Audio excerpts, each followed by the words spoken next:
Elementary teachers vote overwhelmingly in favor of strike action. 1.5% is not acceptable. Nobody can live on that.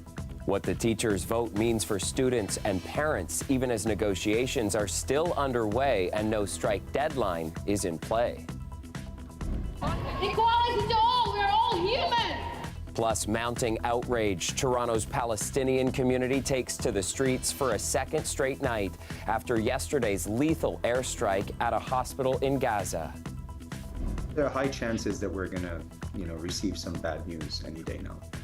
The heart-wrenching wait for families here unable to reach loved ones who may have been inside that hospital when it was hit.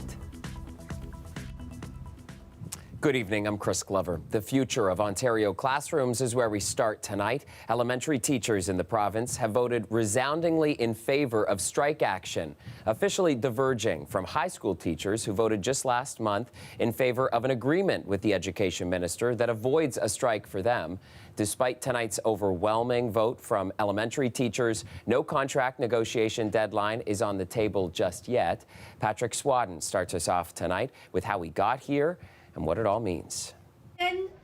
The union representing Ontario's elementary school teachers says it's fed up. Our members are really frustrated. They've been without a contract for over a year. The government hasn't been serious on moving on some of their critical and key items. Key items like classroom size and compensation, which they say hasn't kept up with inflation. This kindergarten teacher says what the government has offered just isn't enough. 1.5% is not acceptable. Nobody can live on that. Like, can Doug Ford take that cut? Today we learned the vast majority of Ontario elementary school teachers agree with her. 95% voting in favor of a strike if a deal can't be reached. With childcare costs rising, this parent hopes it doesn't get that far, but there don't seem to be enough teachers for the number of kids that they're taking care of. So I think they could use more teachers. The Elementary Teachers Federation of Ontario hopes the strike vote puts pressure on the government that it says hasn't been taking negotiations seriously enough. But Education Minister Stephen Lecce says it's the union that isn't showing up. I hope EDFO will come to the table to agree to a framework that averts a strike. A framework like the one high school teachers supported just last month. Instead of a strike, they committed to binding arbitration if their contract negotiations reach an impasse. Lecce says it's only fair EDFO follows suit. If we can get an agreement with one of the largest unions for English public high school teachers, then why can't we get that agreement with English public elementary school teachers? But EDFO says taking away the right to strike is never okay. We just can't throw our entire contract to an arbitrator. We have far too many things that are remaining on the table. Even with the strike mandate, Brown says the union is still working towards a deal. If talks derail, a no-board report would allow teachers to strike after 2.5 weeks. But she says the message is clear. It shouldn't be an either-or situation. Either students get to stay in school or we get a fair contract. We can achieve both. And that's something both sides say they're determined to achieve as negotiations are set to resume this Friday. Patrick Swadden, CBC News, Toronto. For the second night in a row, a large group gathered outside the Israeli consulate to rally in support of Palestinians in Gaza. Allahu Akbar! Allahu Akbar! Allahu Akbar! This is what it looked like at Yonge and Bloor tonight. Police shutting down several roads in the area again as protesters took to the streets. It's in response to news of a deadly airstrike at a hospital in Gaza that reportedly claimed the lives of more than 500 people. Police telling us tonight that 3 arrests were made in relation to the protest, but they didn't provide any information about what charges those people could be facing. The protest began this afternoon outside Queen's Park, where inside 2 motions connected to the war continue to create division. Lorenda Redekop picks up the story from there. I hope the member will truly apologize. I hope the member will take down the statement. On the same day, the government brought up a motion to censure NDP MPP Sarah Jama. She appeared to double down, pinning the post that's led to outrage to the top of her page. I think that is not only a slap in the face to the Jewish community, but it is also really a direct slap in the face to Parliament to have done it on the day that we were debating this. In her original post, days after the Hamas attacks in Israel, she mentioned Palestinians and the occupation, but said nothing about the deaths in Israel. A day later, adding an apology underneath and condemning the attack by Hamas. The government wants an apology in the House and the post deleted. The opposition leader stands behind her MPP, whose husband is Palestinian. This government is using, in the most callous way and cynical way, the floor of this legislature, the debates that take here, to further inflame hate in this province, and we will not stand for it. A national Muslim organization also supports JAMA. I think the government and leaders, our elected leaders, need to be doing more to stop the violence. Instead of concentrating and wasting effort and time on this one tweet, He acknowledged the pain by Jewish people in the province and says Muslims are also hurting, with one person reporting that 50 members of their family were killed in Gaza. He had this message for politicians. we cannot use this horrific conflict where so much pain and trauma is being felt by everyone to score political points. That's as debate continued on the other motion connected to the conflict, to condemn the Hamas attack and support Israel's right to defend itself. And in full and unfettered defense of Israel and in the defense of Jewish people everywhere. Asked why the government wouldn't agree to an amendment to include the suffering in Gaza, as the NDP wanted, the government House leader said he didn't want to water down their motion. Lorenda Radikoff, CBC News, Toronto. While that debate in the legislature continues, many families here in the GTA with loved ones in the region continue to watch in helpless horror. Tonight, Dale Manukduk sits down with people who have been unable to reach loved ones who may have been at that hospital in Gaza when yesterday's airstrike hit. No electricity, no water. They're pumping around us. Osama al-Sharafa's mother is currently in Gaza. That's a voice message she sent him, speaking in Arabic, saying the situation is bad and that she needs to get out. She's closer to South Gaza, away from the hospital. We have heard that there are some family members from my wife's side that could be in there because they were mentioning how they're trying to make it to the hospital for safety. But then what happened, and now we're just waiting. Yesterday, an airstrike hit the hospital, killing 500 people, according to the health ministry in Gaza.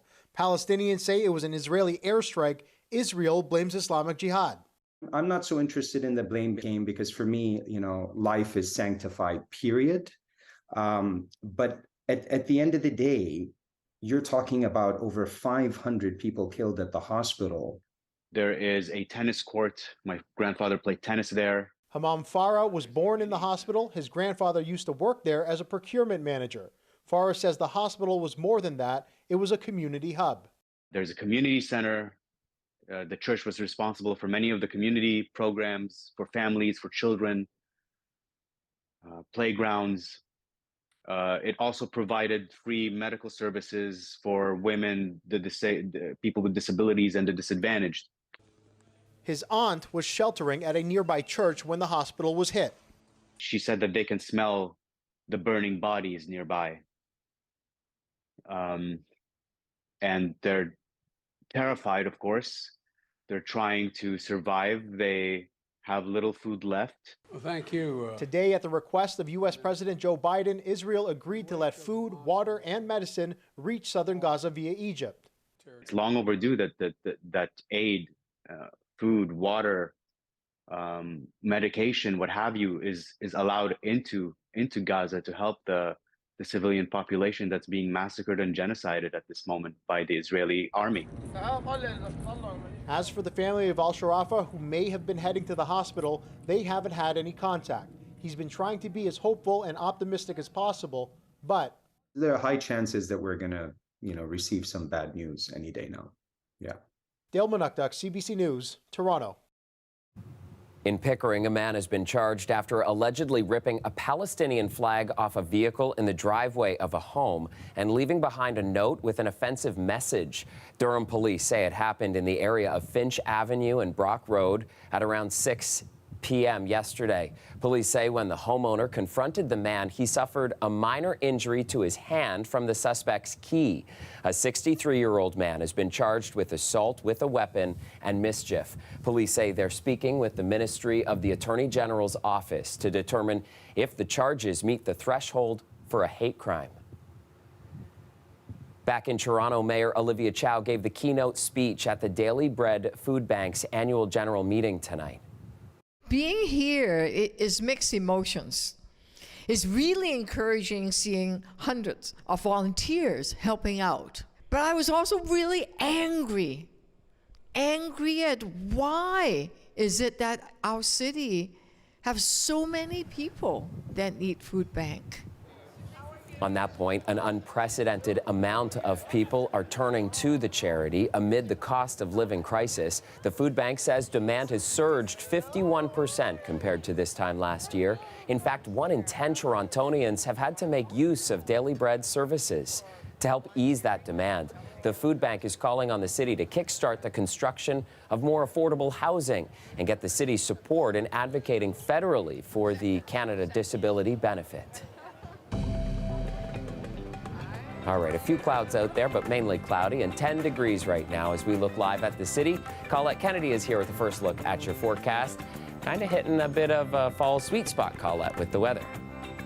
Yeah, Chris, that's right. A generally pretty nice day today, a little bit above seasonal. Okay, more so in southwestern Ontario, Point Pelee, the hot spot in Ontario, up to 17.1. More like 15 for Toronto, but a normal high 13, a normal low 5 degrees.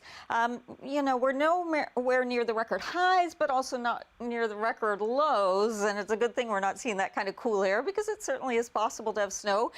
This time of year, the recorded from the early 70s. Okay, it's not much more than a trace, but we're way ahead of the game when you think about it that way. Okay, your daytime highs for today. We were closer to 15 for Toronto, 17 in Windsor, Chatham, Kent, 15, and Sarnia. You guys coming in there at 16 degrees. We still have some partly cloudy conditions in the east, a little more cloud to the southwest, and then it's tomorrow when we'll really see the more organized rain pushing into southwestern Ontario in the afternoon, but it doesn't reach the GTA until tomorrow evening, okay? So you do have much of the day tomorrow will be on the dry side. 8 tonight, mild tomorrow too. Chris, 16 for the high. All right, Colette, we'll talk to you again in just a few minutes. Taking you now to Windsor, where the prosecution questioned Nathaniel Veltman today. He is the man charged with killing 4 members of a Muslim family with his truck in London in 2021. Thomas Dagla is following the court case for us. Cross-examining Nathaniel Veltman in court today, the Crown Attorney zeroed in on a key piece of evidence found in Veltman's apartment. A lined sheet of paper with various speeds listed and percentages written next to them. The 22-year-old accused said he had done research online about vehicle collisions with pedestrians. Veltman testified he had written down the likelihood that a pedestrian would be killed or injured if they were struck at certain speeds. The prosecutor told Veltman this was you clearly planning on killing pedestrians with your vehicle. From the witness box, he replied, "I wasn't sure what I was going to do, but I was certainly in danger mode." Veltman does not dispute. In June 2021, he used his pickup truck to run over the Afzal family in London, Ontario, because to him they looked Muslim.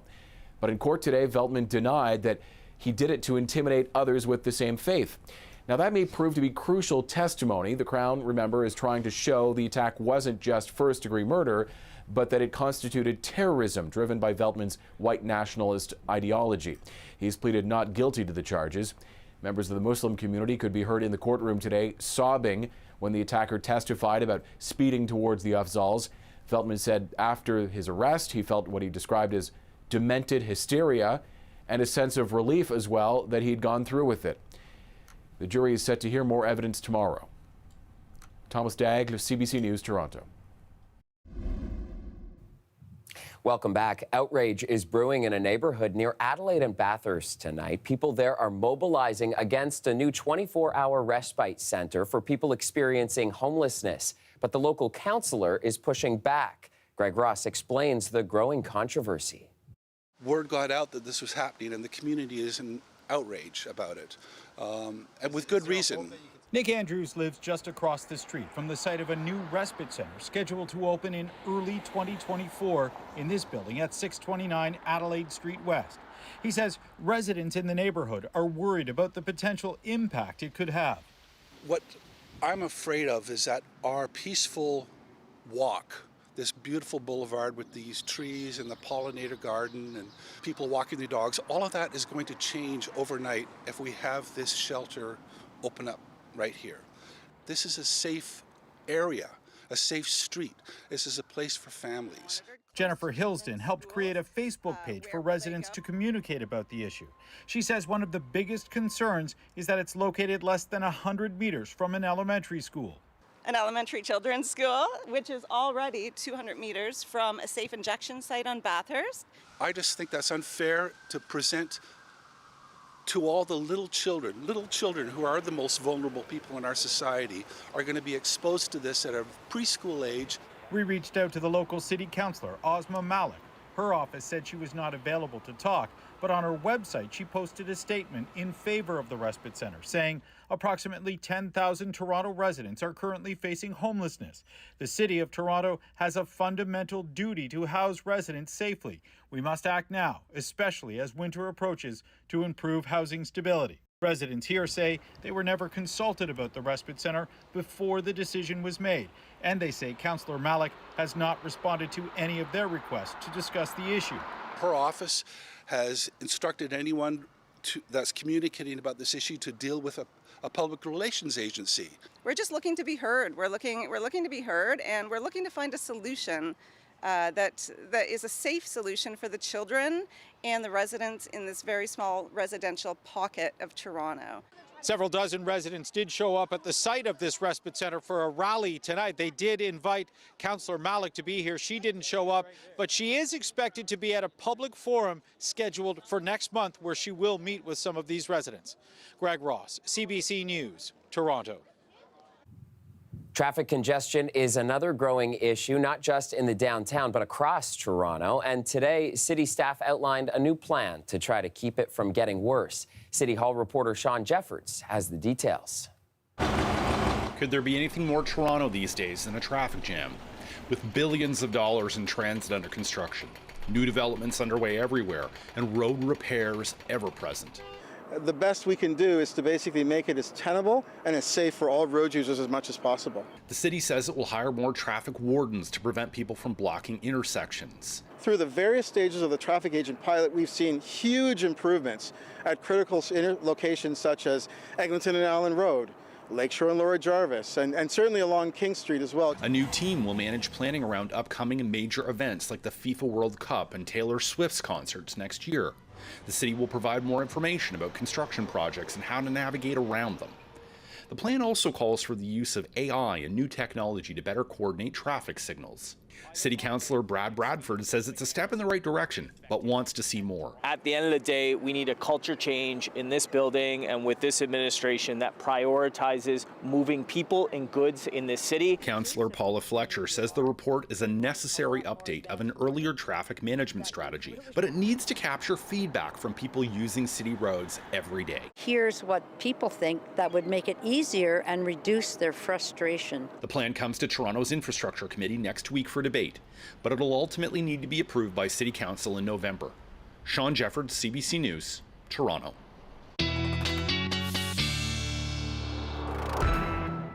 All right, back to you, Colette. And, you know, even though the weather's in the mid-teens this week, I'm really starting to notice it getting darker earlier, hey? Yeah, it is that time of year, Chris. We kind of notice the daylight hours shrinking. We're not quite to November when we're going to set the clocks back. And we're at a place now where we're losing almost 3 minutes a day of daylight. So They have less than 11 hours of daylight. Our sunrise tomorrow, 7:36, and sunset before 6:30 tomorrow afternoon. It'll be harder to kind of detect that because there'll be more cloud cover rolling in by then. Had a few isolated showers into southwestern Ontario, but mostly we have in the east partly cloudy skies tonight. Those clouds really thickening up. Still some sun mixing in, I think, early in the day around the Golden Horseshoe, and then we get into just sunny breaks in the afternoon. And speaking of the afternoon, that's when the wet weather is moving through Windsor towards Chatham, Kent, London, Goderich, and then in the evening it's approaching Hamilton and Toronto and Niagara Falls and through that region. So yes, moving from west to east, it takes its time getting here, so we'll have much of the day on the dry side there for the west end of Lake Ontario, and then it kind of, once it moves in, lingers with at least scattered showers on Friday, a little wetter in the morning hours, but still scattered showers stick around. Breezier conditions too as that system works its way in. So some of those gusts, especially in southwestern Ontario, you'll notice that'll be over 50, approaching 60 kilometers an hour, and then that trends to the east as well, and we'll all have to deal with that before they start to back off later on Friday. Overnight temperatures tonight, look at the range from where there's less cloud cover in the east, 4 degrees in Ottawa, and then we have some double digits in other cases, and that southerly flow or close to the lake with the southerly flow can really help out. For Toronto, it's 16 the high tomorrow, Friday 15, and yes, we get the sun back, so okay, it cools down a little bit towards the end of the weekend and next week, but at least we'll have brighter skies. I do just want to point out that the overnights get chilly too, and so kind of a warning ahead of time. Frost into the city possible into next week. Oh yeah, no, we spotted that right away. All right, thanks, Colette. Finally tonight, several beagles that were rescued from a puppy mill last year made a special appearance on Capitol Hill in Washington today. Come here. The cute pups were joined by politicians and animal welfare advocates to lobby for a bill that would provide better protections for animals. The legislation would allow the federal government to crack down on animal abuse cases, impose penalties, and take action against puppy mills. The dogs were among 4,000 that were rescued last year. All of them have since found forever homes. Very sweet. And that's our show for you tonight. Thanks for watching. I'll be back with you tomorrow night at 11, and we'll leave you with a look at the beautiful fall colors from Brampton. Have a great night, everyone. We'll see you tomorrow.